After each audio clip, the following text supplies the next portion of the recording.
Well, it's Groundhog Day. Again? Oh, is it ever Groundhog Day again? Hello, everybody. Mark Spencer, Vice President from NeoWeather, talking about, another Groundhog Day winter storm somewhere, this time across the Great Lakes and the Ohio Valley. Bill Murray knows it quite well, just over and over again. It seems like every year we seem to have a storm right around Groundhog Day. Yep, and Martin Luther King Day too is another one. So if you're into some speculative betting, maybe on winter storms, those might be 2 days for you.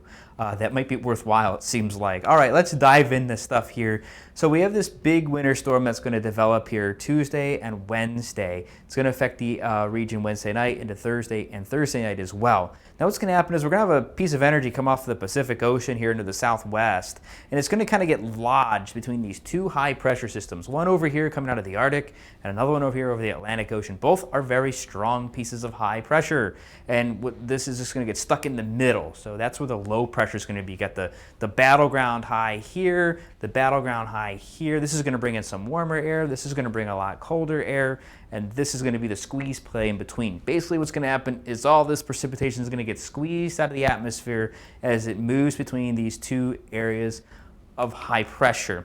As we put this into motion, you'll see the overall setup here. Eventually we'll see a low pressure setup somewhere over the Ohio Valley, and that's going to help take everything away from here. But it is quite the system that goes from Texas, Oklahoma, all the way up into the Great Lakes and interior New England. It's a very, very significant storm for the next several days across the eastern half of the United States, really. Let's dig into some model data. So the global models we're looking at, the European model, the GFS or the American model, and the Canadian model, all kind of have a little bit of a different idea.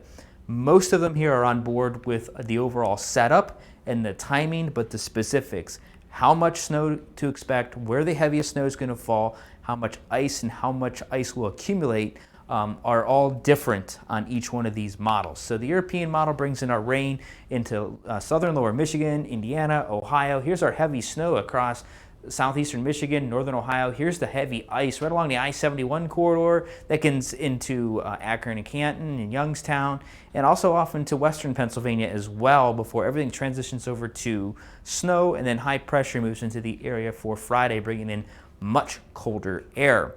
On our Canadian model, it's pretty similar. Rain to start across Michigan, Indiana, Ohio, and then eventually we'll see the transition here to snow. Here's that heavy snow corridor right here. We're going to see the freezing rain develop across the lower and middle Ohio valleys on up into Pittsburgh and even across central Pennsylvania as well. Could see some ice according to the Canadian. Everything transitions to snow. Here's high pressure building into the area Friday night into Saturday.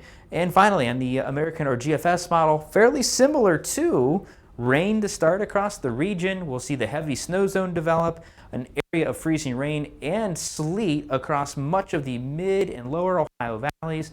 Everything then also transitions over to snow through the day, Thursday evening, Thursday night. By Friday, much of it's out of here with high pressure moving into the area Friday afternoon and evening. Again, much colder air coming into the Great Lakes Friday into Saturday.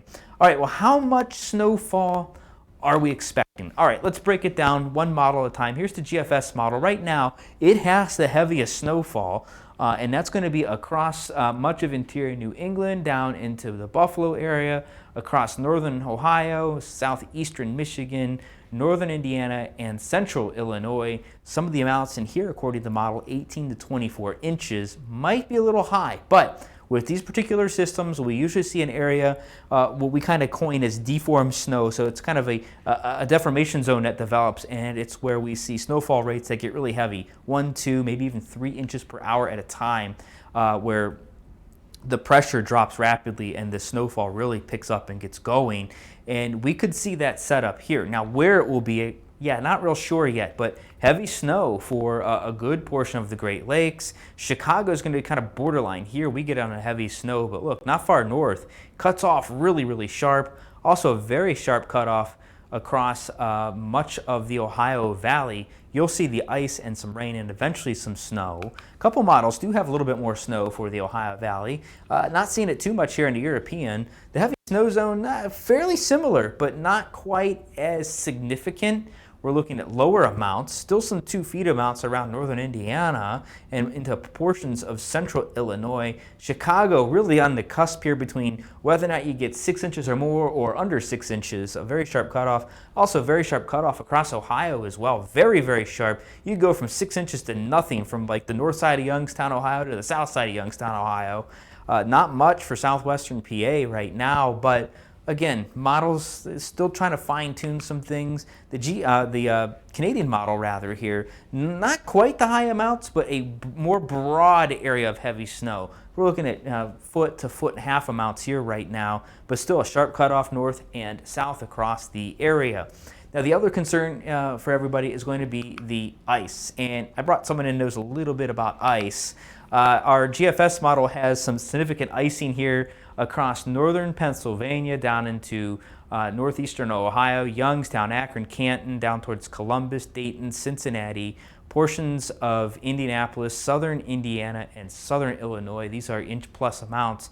Now, models typically overdo the overall ice output on the model here, so some of these amounts are probably a little too high. It's possible somebody sees an inch or more of ice. I think right now that's across the lower Ohio Valley. It's where it looks to be the best setup for it. But that could also end up being closer to Pittsburgh as well. We'll just have to kind of monitor things here for the next couple days. The European model, fairly similar with where the ice is at, but a much sharper cutoff on that northern edge. But ice from pretty much just south of Erie, PA into Youngstown, Akron and Canton, Columbus, Dayton, Cincinnati, the lower Ohio Valley, all the way down into St. Louis as well. Again, some of these amounts are over an inch. And then you have the Canadian model.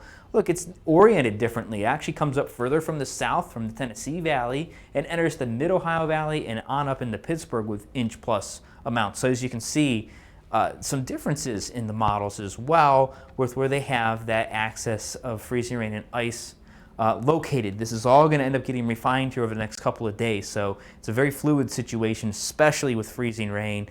Literally any change in temperature aloft, at the surface, the way things track, will affect significantly where the freezing rain falls and how much. But it is possible somebody is going to see some significant icing somewhere. My thinking right now is across the lower Ohio Valley.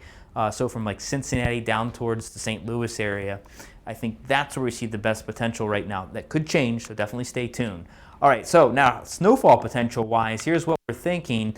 Our swath of significant snow, we're going to call it 10 inches plus right now, goes from roughly about St. Louis across central Illinois, the northern half of Indiana. Yep, I'm going to include Indianapolis on that. Southeastern Michigan to include Detroit, northern Ohio to include Toledo, Cleveland, even Youngstown and Akron and Canton. It's going to be real close though there. That extends northeast towards Erie, PA, Buffalo, and even Watertown, New York, where you can see some significant snowfall as well. Around that, still impactful, but not as much. 3, 4, 5, 6 inches of snow, maybe even a little bit more, 7 or 8 possible. It's a little questionable down here in the upper Ohio Valley for southwestern Pennsylvania into portions of West Virginia and even southeastern Ohio. We'll have to keep an eye there. Things could change in a hurry there. As you get further east, especially across central and eastern Pennsylvania and portions of eastern New York there, yes, you're going to see some snow, but exactly where will be dependent upon how everything tracks. It gets a little bit more questionable out that way, but I do not think we're going to see significant snowfall in those areas. So kind of the key takeaways here right now is to stay tuned. Big forecast changes are still very possible at this range. Even though we're not that far from it, things can change in a hurry. Some of our short range modeling is going to come into range on this by tomorrow morning, so definitely stay tuned. And it's also very important not to fixate on one forecast model or one forecast in general. Things are going to change quite a bit here over about the next 36 hours or so. So yeah, you might see a forecast you really, really like, but keep in mind things will change and it may not be right in the end. So do keep that in mind as we go throughout the event. Our first forecast will be issued Monday afternoon, Monday evening, just kind of depending on where you're at from west to east. The additional forecast data will be sent out Tuesday afternoon and Tuesday evening as well. And of course, if you have questions, contact us anytime through our live chat in the weather portal. You can give us a call on the phone. You can do a support ticket in our weather portal as well. And if you're one of our text message subscribers, feel free to text us as well. We will be fully staffed throughout this event. So if you have questions as the snow and or ice is underway across your area, feel free to contact us just to get an update on the weather, or hey, maybe you're seeing something that goes kind of different from what's forecast as well. Definitely feel free to reach out to us and just say, hey, we're seeing this. What do you guys think we're going to see going on from there? That'll help us kind of fine tune what we can expect for you. We can kind of do that on the fly through any one of our support channels for you as well. So definitely stay tuned. Again, first forecast will be coming out for you Monday afternoon and a Monday evening. Right now, definitely get prepared for a significant event across a good portion of the Great Lakes and Ohio Valley coming up here later this week.